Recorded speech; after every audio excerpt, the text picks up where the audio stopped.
Well, welcome to the 700 Club, a night of rage.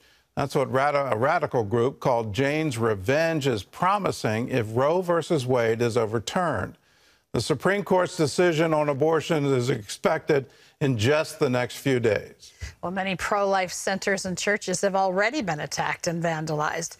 House Republicans are calling on the DOJ to investigate the violence and threats as domestic terrorism.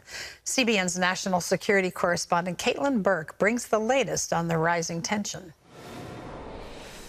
From arson to shattered windows and graffiti, since the leak of a document suggesting the Supreme Court might overturn Roe v.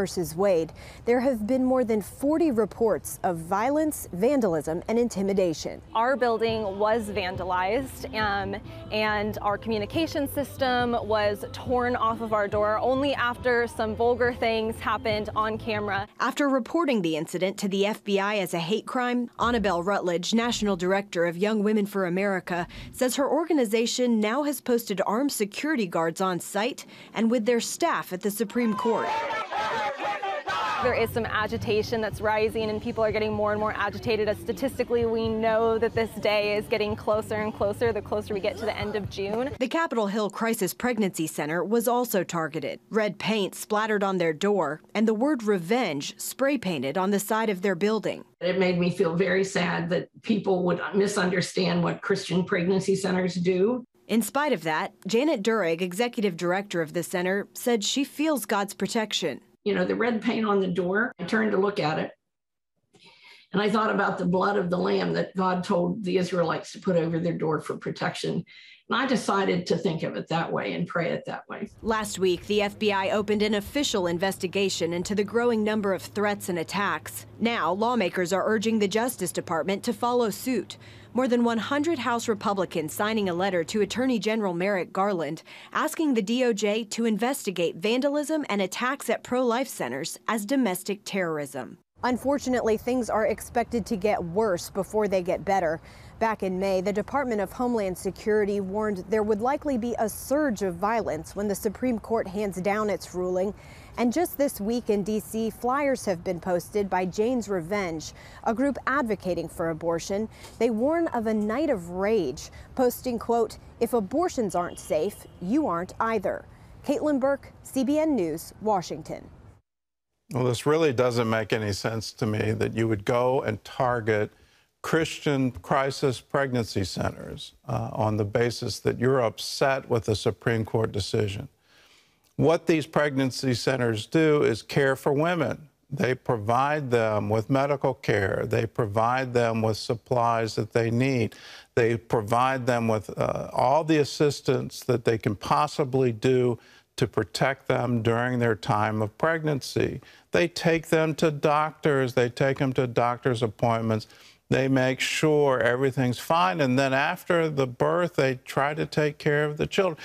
It's incredible that in the name of women's rights, you would try to shut down these kinds of centers. It makes no sense. The Department of Justice absolutely has to investigate this. This is absolutely a hate crime. But are we going to see that kind of action? Well, I'm frankly not holding my breath. You look at the contrast, parents in Loudoun County trying to have more influence over their school board, getting really agitated about what's going on in the school system. Their voices are not being heard.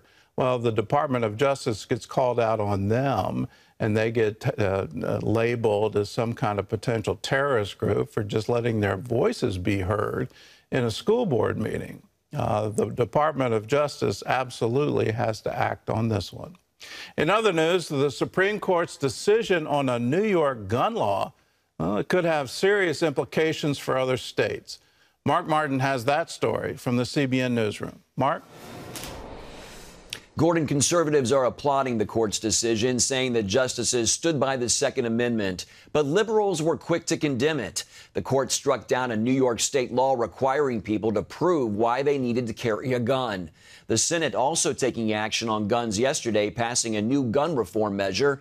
CBN's Brody Carter has this look at the Senate bill, the High Court's decision, and the reaction to that ruling. In a 6-3 vote, the court's conservative majority ruled that New York's century-old law requiring citizens to show proper cause to carry guns for self-defense violates the Second Amendment. A huge win for gun owners and a clear defeat for gun control advocates.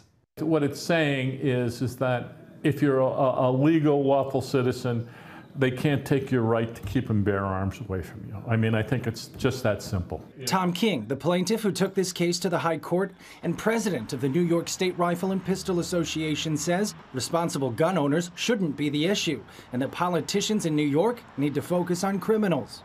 Top New York Democratic leaders, on the other hand, blasted the court's decision. But today, the Supreme Court is sending us backwards in our efforts to protect families and prevent gun violence. This decision has made every single one of us less safe from gun violence. President Biden also criticized the ruling. I think it's a bad decision. I think it's not reasoned accurately, but I'm disappointed. Justice Clarence Thomas, writing for the majority, said, quote, "The New York proper cause requirement violates the Constitution because it only allows public carry licenses when an applicant shows a special need for self-defense, and that the Constitution protects, quote, an individual's right to carry a handgun for self-defense outside the home." In his dissent, Justice Stephen Breyer referred to the recent rash of mass shootings sweeping the nation. The court's decision comes after the shootings in Buffalo and Uvalde, which triggered historic congressional action on gun control. The motion to concur with an amendment is agreed to. Just hours after the decision was released, the Senate passed a gun reform bill focused on background checks for buyers under 21, preventing people convicted of domestic violence from owning guns, and providing funding for school security and mental health programs. That bill now goes to the House. However, the debate over gun laws at the state level is far from over. We should have the right of determination of what we want to do in terms of our gun laws in our state. We are not the problem. The problem is the criminals and the wrongdoers in the state, and the politicians have to learn that. The court's ruling means similar laws in other states are likely to face challenges as well. Brody Carter, CBN News. Amid all the major decisions at the Supreme Court, the Biden administration is proposing sweeping changes to the Title IX law that was originally intended to outlaw discrimination based on sex in schools and colleges. For the first time, the rules would formally protect LGBTQ students under Title IX. And the move changes the definition of sex to include sexual orientation and gender identity. The proposal is almost certain to be challenged by conservatives. It's expected to lead to new legal battles over transgender students taking part in women's sports. Conservative legal scholars and many feminists say if men who identify as women can't compete against women and share their spaces, it will be the end of women's sports and privacy. The changes now face a period of public comment before the Biden administration can make any final decisions. Turning now to the Middle East, where Israelis are once again dealing with uncertainty over the future of their government after the announcement Tuesday that the ruling coalition has collapsed. As Chris Mitchell reports from Jerusalem, Israelis are now facing two scenarios: another round of elections in October or the formation of a new government within days. The Knesset is scheduled to vote Monday to end the government and pursue elections in October. As former Israeli ambassador to the UN, Danny Danon, told CBN News, however, that may not be the only outcome. I would advise all of the audience to be patient until next Monday, because I have seen a lot of things happening in Israeli politics. And I recall that when I was in the Knesset, we already voted for dissolving the government. And then the next day, we were able to form a new government. So it's not over yet. One reason is that former Prime Minister and opposition leader Benjamin Netanyahu is talking with current Knesset members. There are individual members of the Knesset that can break away from their party. And that we're seeing that in Yamina. That's what brought down the government in the first place, is Naftali Bennett's co-members of parliament abandoned him. So if that happens and Netanyahu could put together 61, it's still possible that Israel can avoid elections. I think there are a lot of members of Knesset that understand that it will be better for the country and also better for their political careers, because otherwise they will not be able to get back to the Knesset. The only option for them to stay involved is by actually forming a new government within the existing Knesset. Another reason for that is the ongoing threat of Iran.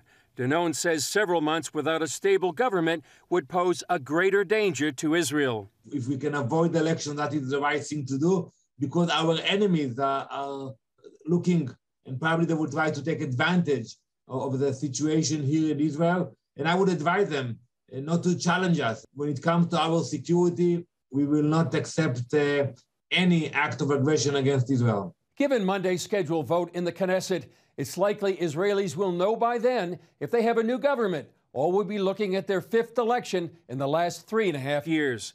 Chris Mitchell, CBN News, Jerusalem. In another story involving Israel, this one from here at home, a federal appeals court has upheld an Arkansas state law that says a state contractor must promise it will not boycott Israel. The ruling from the 8th Circuit was a defeat for the BDS movement, which stands for Boycott, Divestment, Sanctions Against Israel. It was a victory for pro-Israel activists. The Jerusalem Post reports the activists have pushed around 30 states to adopt similar laws. But the legal battle isn't over yet. The case could be appealed to the Supreme Court, leading to a showdown on similar laws around the country. And Gordon, it will be interesting to see if it does make it all the way to the High Court. It will be interesting, and the defense here is that it violates freedom of speech, that the contractors for the state should have freedom of speech to say we want to boycott Israel. Obviously the Circuit Court disagreed with that argument, and they said states have a perfect right. If you discriminate against Israel and you boycott Israel, then you have no business getting our state taxpayer dollars, so you don't have a right to now contract with us. This will play out, but the whole BDS movement just seems to be odd to me, because in so-called defense of Palestinians, you're actually hurting Palestinians. SodaStream is the famous case where they were giving Palestinians jobs, and good-paying jobs. And it was all done on the West Bank, and the workers there loved it. But because of a boycott movement, they had to close that plant and move it elsewhere in Israel, employing Israelis as opposed to Palestinians. So they increased the unemployment, the very thing they were saying that they wanted to help Palestinians. They ended up hurting Palestinians by the boycott.